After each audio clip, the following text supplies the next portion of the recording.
इस बारे में कोई दो राय नहीं है कि भारत की इकोनॉमी अमेरिका के मुकाबले 2026 में काफी स्ट्रांग दिखाई पड़ रही है।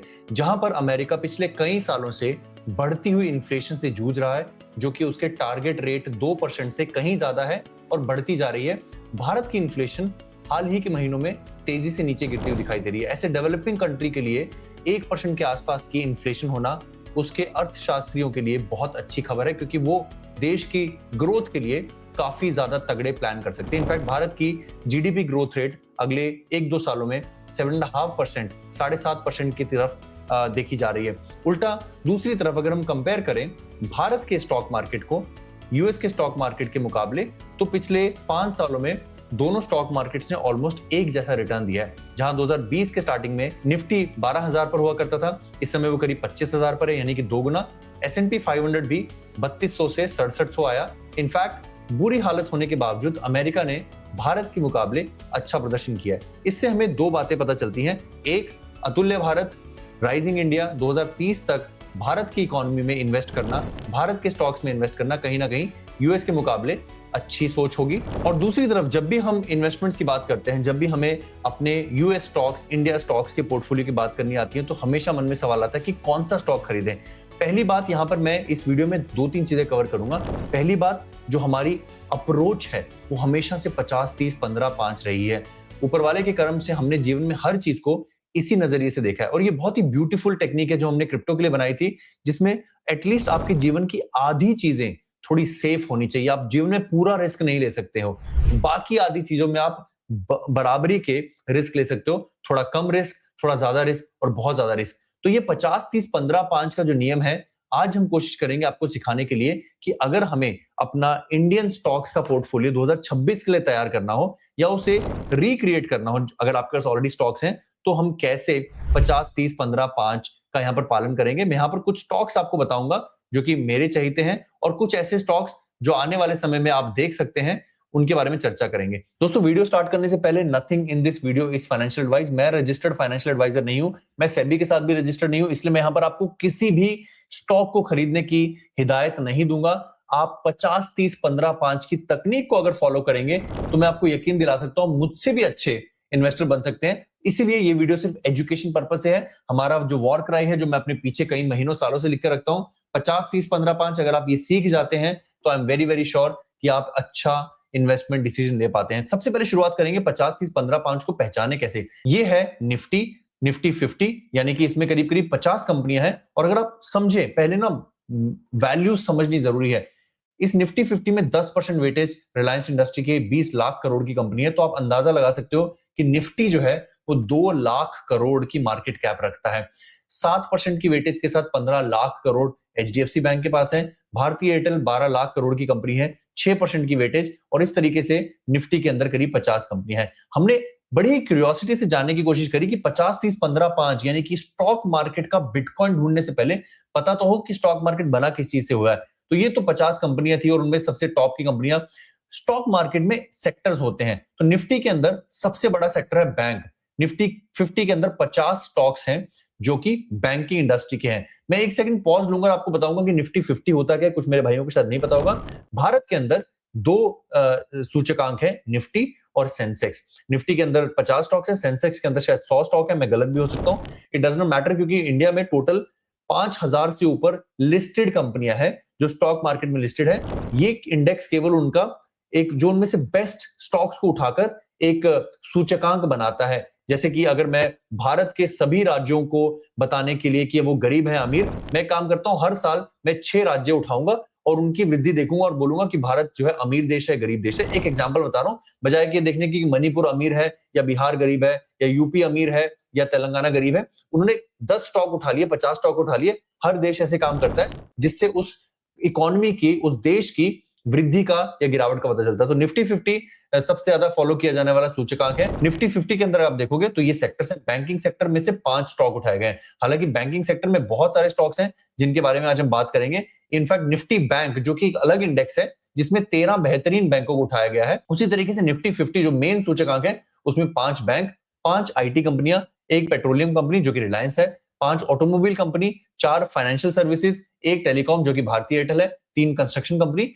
इस तरीके से टोटल 50 कंपनियों का लेखा जोखा उठाकर हर सेक्टर को थोड़ा थोड़ा तवज्जो दिया गया ताकि कंज्यूमर गुड्स से लेकर हेल्थ केयर ये सब सेक्टर्स की टॉप कंपनियां मिलाकर बताएं कि ये 50 कंपनियां जो कि देश का प्रतीक है कैसा काम कर रही है। अब इस वीडियो के लिए हम फोकस करेंगे बैंकिंग सेक्टर के ऊपर, क्योंकि अगर मुझे बिटकॉइन ढूंढना है, इंडियन स्टॉक मार्केट का बिटकॉइन, तो सबसे पहले मुझे ऐसा सवाल अपने आप से करना चाहिए कि 2030 तक भारत की इकोनॉमी अगर अच्छा परफॉर्म करती है तो कौन कौन से सेक्टर्स हैं जो सेफ हैं, जो जीरो नहीं होंगे, जिसमें खतरा बहुत ज्यादा नहीं है, बट भारत के साथ साथ वो सेक्टर बढ़ेंगे। सबसे पहले जो हर इकोनॉमी की बैकबोन होती है वो है बैंकिंग सेक्टर। और इंडिया जैसे डेवलपिंग कंट्री में जहां पर 140 करोड़ उपभोक्ता हैं, उनके लिए तो बैंकिंग जो है वो बैकबोन है। कई लोग कहेंगे कार कंपनीज भी हो सकती है, कई लोग कहेंगे कंस्ट्रक्शन कंपनी हो सकती है, कई लोग कहेंगे कंज्यूमर गुड्स कंपनी जैसे HUL और ITC भी हो सकते हैं। मैं उन सब से सहमत हूं। केवल ये एग्जाम्पल के तौर पर कि अगर मुझे बैंकिंग सेक्टर लेना है एज एन एग्जाम्पल, तो मैं उसमें से कौन से बिटकॉइन ढूंढूंगा।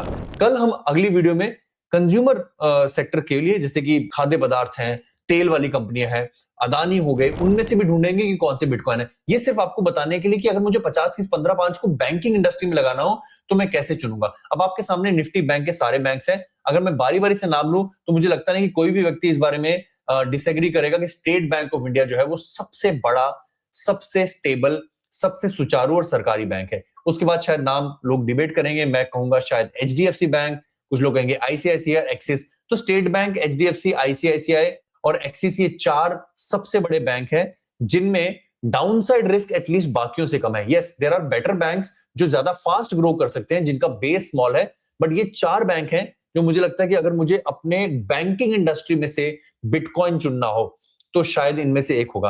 अब मैं इसमें से, अच्छा बाय द वे, अच्छी कंपनियों का स्टॉक सस्ता भी मिल सकता है और बेकार कंपनियों का स्टॉक महंगा भी हो सकता है। हमने हर बार बात की है। यहां पर हम 50, 30, 15, 5 की तरह क्रिप्टो से जो हमने सीखा ना, मैं आपको दोबारा सिखाने की कोशिश करूंगा। तो एक बार मान लेते हैं कि ये 2 हमारी अभी की चॉइस है, HDFC और state bank of India.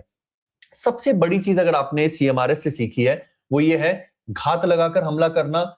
Bye tomorrow, if you want to buy tomorrow, और मैं खरीदूंगा अपने प्राइस पर, मैं तुम्हारे कहने पर भागते हुए सांड के सींग नहीं पकड़ूंगा। इसी टेक्निक पर मैंने पिछले 20 सालों से अपने स्टॉक्स पोर्टफोलियो को बनाया। अगर मैं HDFC बैंक का एग्जांपल लूं, और मैं हमेशा सिंपल मूविंग एवरेजेस पे विश्वास करता हूं, वीकली मूविंग एवरेज पर